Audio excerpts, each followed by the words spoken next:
I sat in my grandmother's kitchen, running my fingers over the worn oak table where we'd shared countless cups of tea. The morning light filtered through the lace curtains she'd hung decades ago, casting delicate shadows across the faded wallpaper. Everything in this house held a memory, each corner echoing with the warmth of her presence, even though she'd been gone for 6 months now. The silence was broken by the harsh sound of heels clicking against hardwood. My sister Victoria strode in, designer purse swinging from her arm, not a hair out of place in her perfectly styled blonde waves. Behind her, my parents followed like a somber parade. "Well?" Victoria's voice cut through the air. "When are you planning to move out?" I took another sip of my tea, grandmother's favorite china cup warm against my palms. "Good morning to you too, Vic." She rolled her eyes, pulling out her phone, and barely glancing up. "Don't be difficult, Emma. You know this is my inheritance now. The lawyer read the will yesterday." Our mother stepped forward, wringing her hands in that nervous way she developed ever since Dad's business started struggling. "Emma, honey, we know this is hard, but the will was very clear." I studied them all. Victoria's smug satisfaction, Mom's forced sympathy, Dad's careful avoidance of eye contact. They had no idea what was really going on. "Actually," I said quietly, "I'm not going anywhere." Victoria's head snapped up from her phone. "Excuse me." "You heard me. This is my house now," she said, voice rising. "Grandma left it to me. It's in the will." I set my cup down carefully, the gentle clink against the saucer echoing in the sudden tension. The will only covers what Grandma owned when she died. But she didn't own this house then.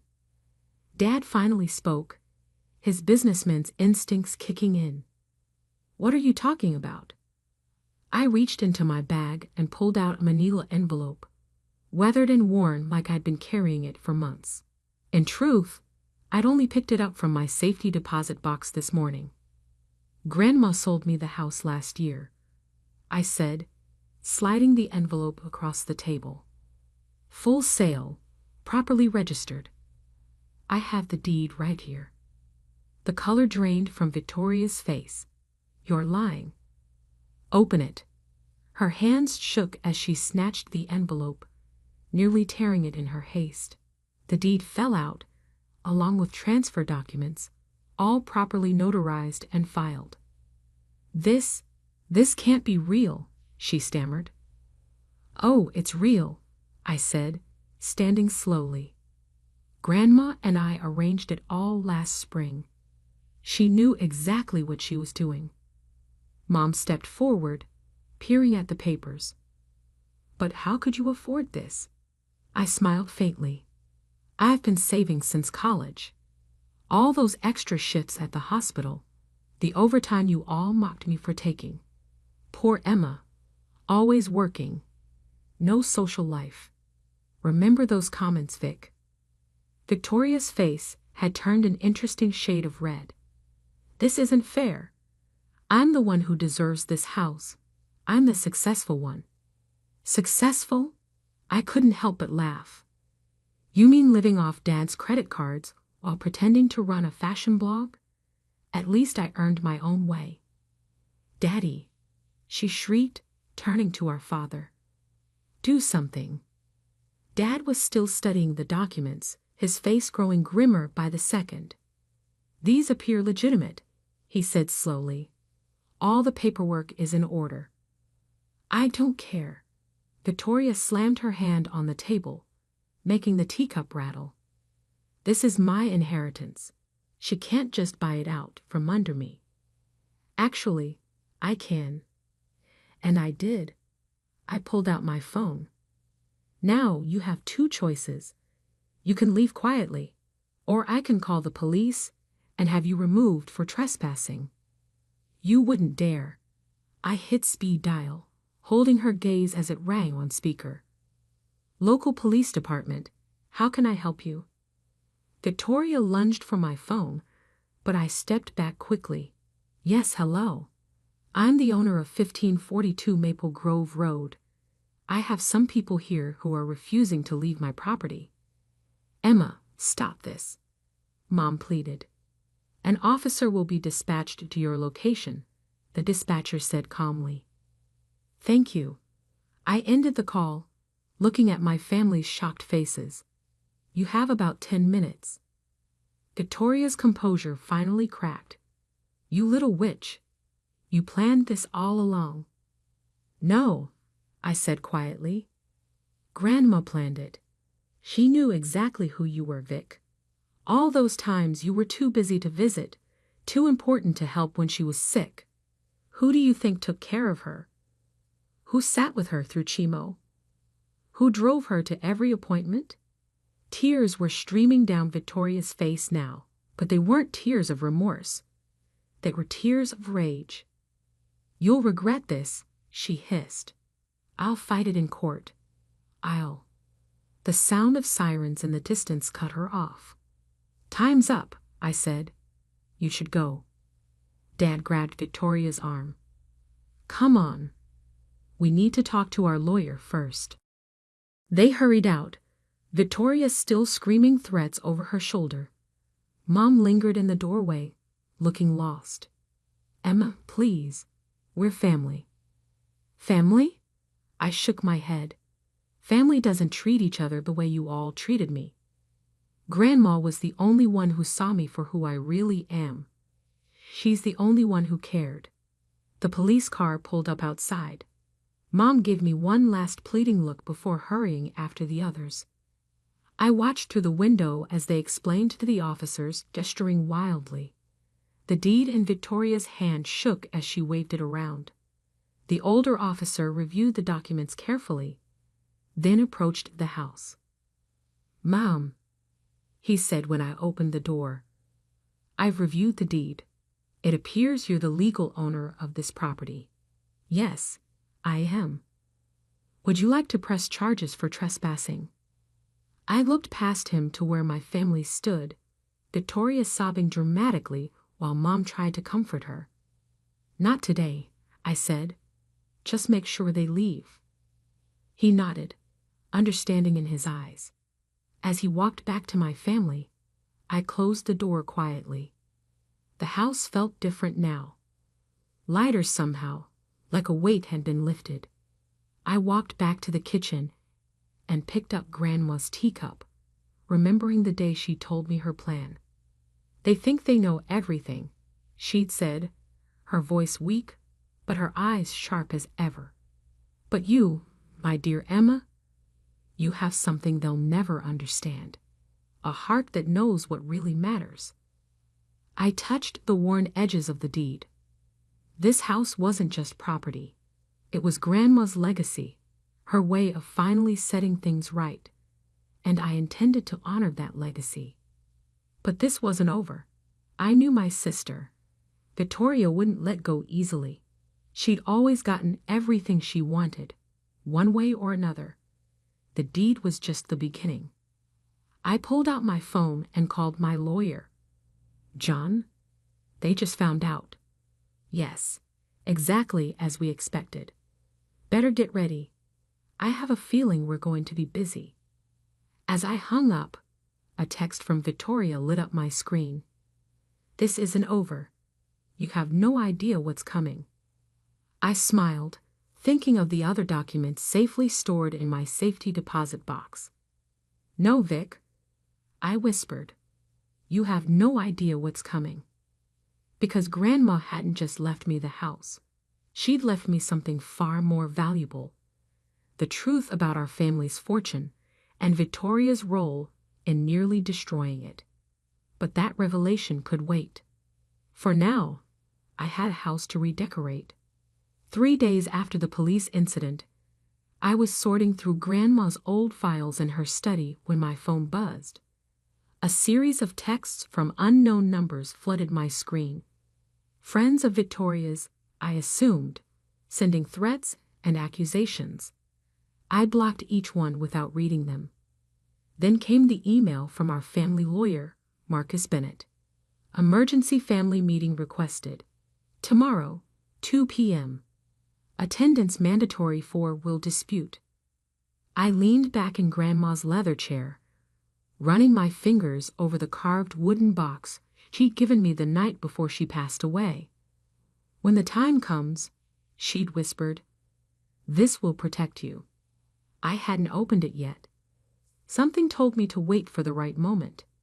The next day, I walked into Marcus's office exactly at 2 p.m., wearing the navy suit Grandma had helped me pick out last year.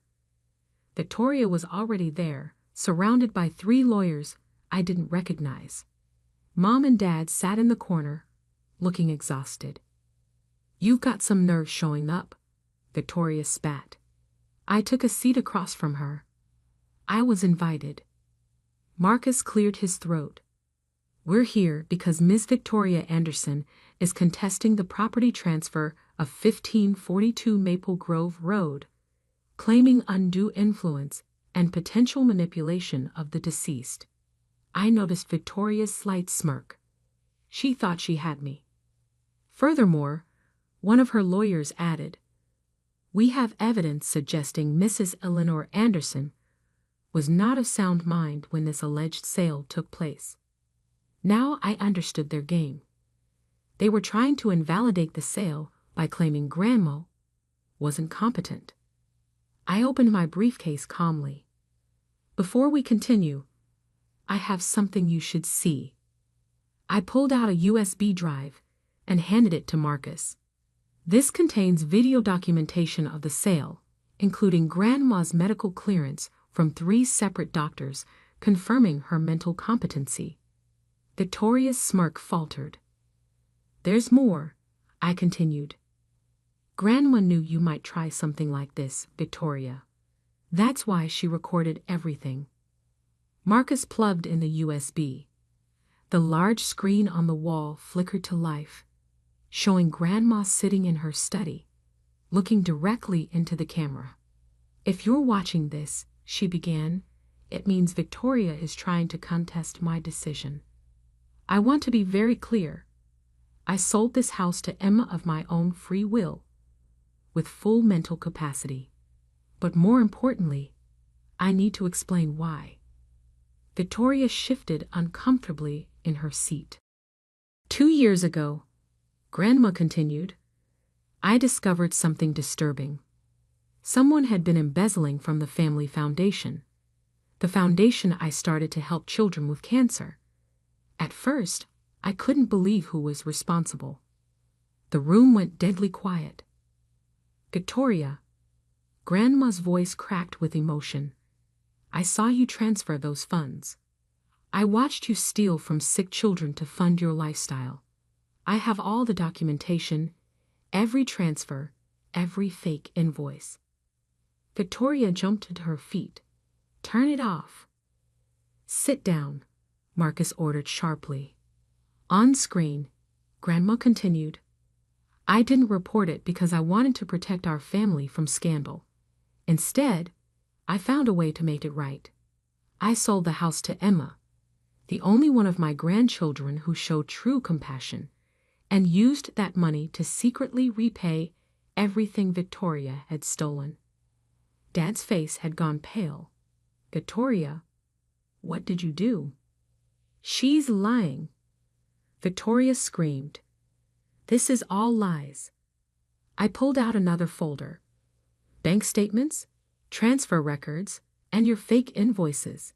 Grandma kept everything. Victoria's lawyers huddled together, whispering urgently. There's more, I said quietly. Grandma gave me something the night before she died. I finally opened the carved wooden box, revealing a stack of documents. Turns out, Victoria didn't just steal from the foundation. She's been embezzling from Dad's company too. Mom gasped. Dad snatched the documents, his hands shaking as he read. $500,000, he whispered, through fake vendor accounts. Victoria's perfect composure crumbled. Daddy, I can explain. Explain. His voice rose. Our company is barely staying afloat, and you've been stealing from us?" One of Victoria's lawyers stood up. "We need to pause this meeting." "No," I said firmly. "We're not done. Grandma left me one more thing." I pulled out a final envelope. Her controlling shares in Dad's company. The room erupted in chaos. Victoria lunged for the envelope, but security quickly restrained her.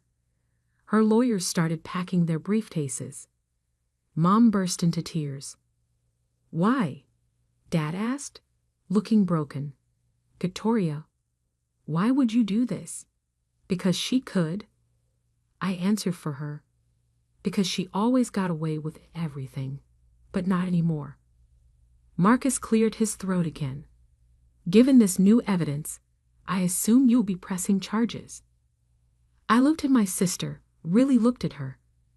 Behind the designer clothes and perfect makeup, I saw something I'd never noticed before. Fear. "That depends," I said carefully. "I have a proposition." Victoria's eyes narrowed. "What proposition?" "You sign a confession admitting everything you stole. You agree to mandatory counseling. You take a real job with a modest salary, and you pay back every penny over time. And if I refuse, then I take this evidence to the police, and you face the consequences." She laughed bitterly. "You'd really send your own sister to jail. You were willing to destroy our family's legacy." "So yes, I would." The room fell silent as Victoria stared at me, mascara running down her cheeks. Finally, she whispered, "I'll sign." "Good." I turned to Marcus. "Draw up the papers, and add one more condition. She never contests Grandma's decisions again." As Marcus began preparing the documents, Mom approached me hesitantly. "Emma, I don't know what to say." "You don't have to say anything," I replied. "Just remember this moment, the next time you think you know who deserves what." Dad was still reading through the evidence, his face aged 10 years in an hour. "I'll need your help," he said quietly, "to fix the company." I nodded. That's what Grandma wanted. She believed in second chances, but only for those willing to earn them. As I drove home that evening, my phone buzzed with a text from an unknown number. I almost blocked it automatically, but something made me look. "You think you've won," it read, "but you have no idea what I'm capable of." I smiled grimly, thinking of the security cameras I'd installed around the house, the extra copies of evidence stored in multiple locations, and the private investigator I'd hired to watch Victoria. "Actually," I whispered, "I know exactly what you're capable of. That's why I'm ready for whatever comes next. Because this wasn't just about a house anymore. This was about justice, truth, and finally standing up to the sister who tried to destroy everything our grandmother had built. And I was just getting started." The autumn wind rustled through the maple trees outside Grandma's, my house, as I reviewed the security footage from the past week. Victoria had been quiet. Too quiet. Experience had taught me that my sister was most dangerous when she appeared to surrender. I wasn't wrong. At exactly 3:17 a.m., my phone jolted me awake. The security system had detected movement at the back door. Through the camera feed, I watched a hooded figure fumbling with the lock. Behind them, a familiar Mercedes was poorly hidden behind the garden shed. I smiled grimly. Victoria never could resist expensive cars, even for a break-in.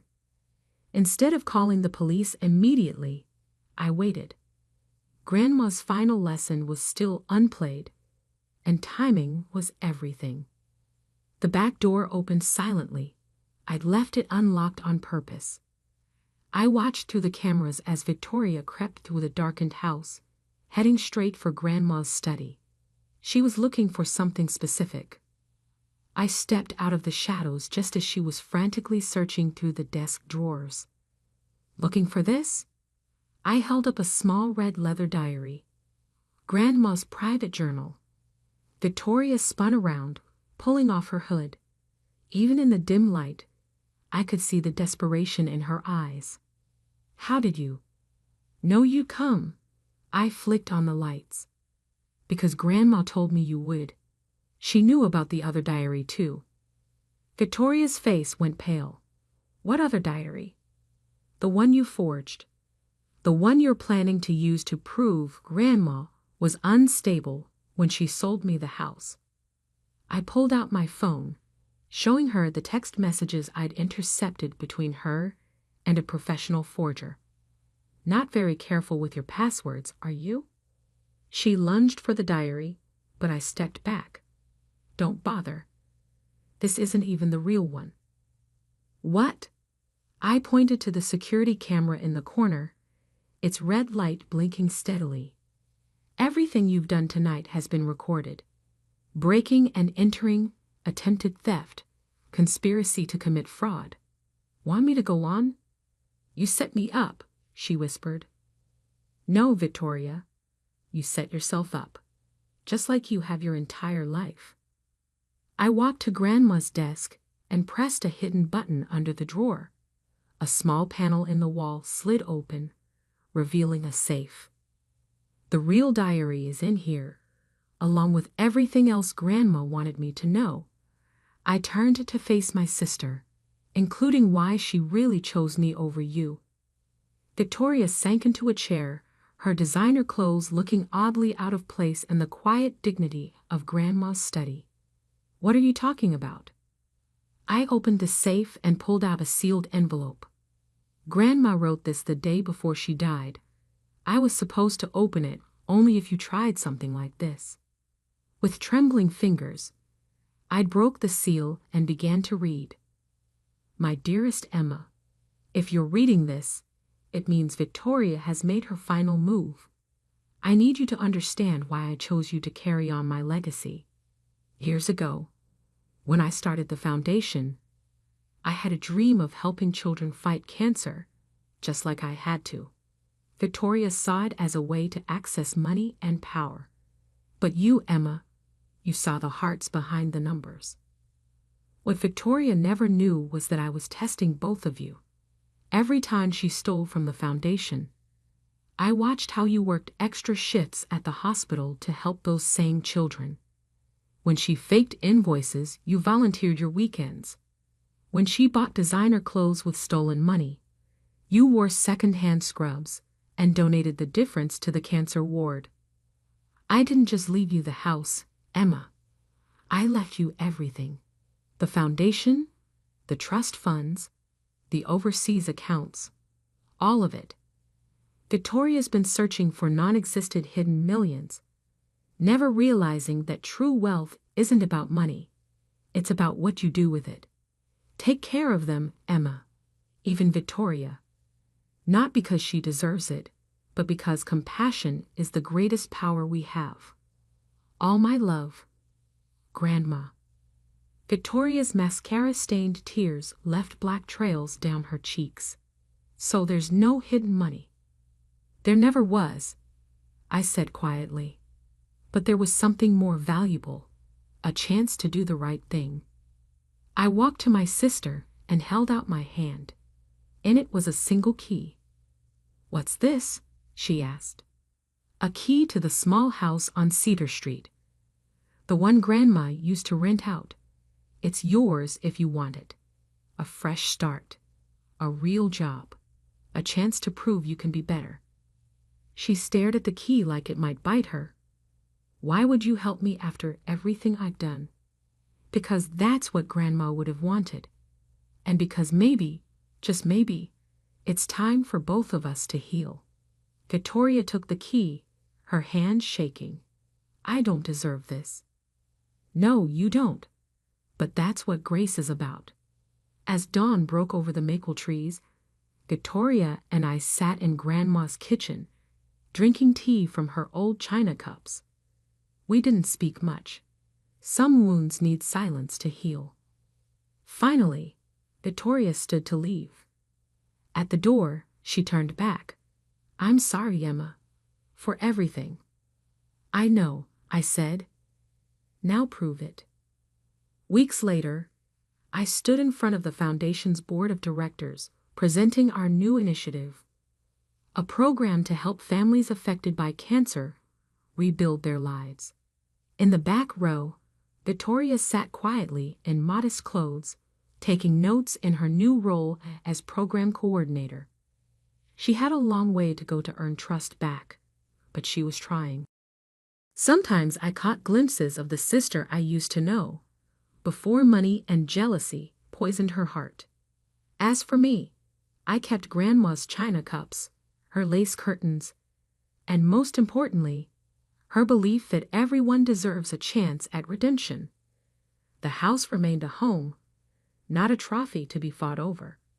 And late at night, when the maple leaves rustled outside my window, I could almost hear Grandma's voice. Well done, my dear. Well done. Because sometimes the greatest inheritance isn't what's written in a will or locked in a safe.